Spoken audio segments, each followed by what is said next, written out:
Wata baiwar Allah kenan wadda ta fito da hantsan nononta gaba ɗaya a waje yayin da take bayyana tsiraici lokacin da rigima ta kai rigima, kamar yadda za mu kawo muku cikakken batun da cikakken bidiyon a cikin wannan channel namu mai albarka mai suna Tushen Hausa 24.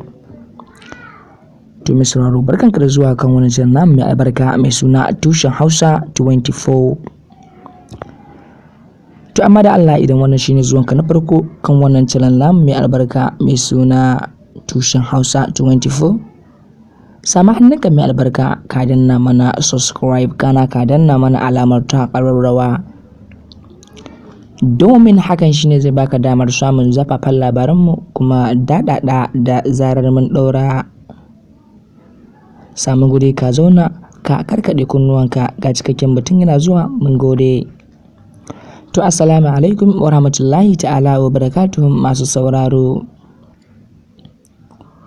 Wannan rikici ya barke ne a kan wato kafar sada labarai ta wato TikTok. Rikicin ya barke ne tsakanin wata baiwa Allah Kirista da kuma wasu lesbian, yayin da rikicin yake ta ƙara gaba a kafar sada zumunta ɗin na TikTok. To su dai waɗancan mutane sun kasance 'yan lesbian ne, to ita kuma wannan mata Kirista ce, yayin da suke ce mata karuwa suna zaginta iri abubuwa daban-daban, yayin da wannan baiwa Allah ta fito ta zafin martani akan cewa ita fa da ta yi maɗigo ko da maza sun ƙare wallahi ba za ta yi maɗigo ba.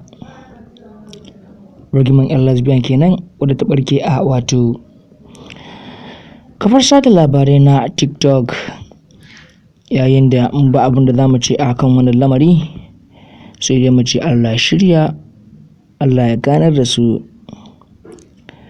To masu sauraro kai kuma manta da danna mana subscribe kana ku danna mana alamar ta ƙararrawa, domin hakan shine za ku damar samun zafafan labaran mu da zarar mun ɗora.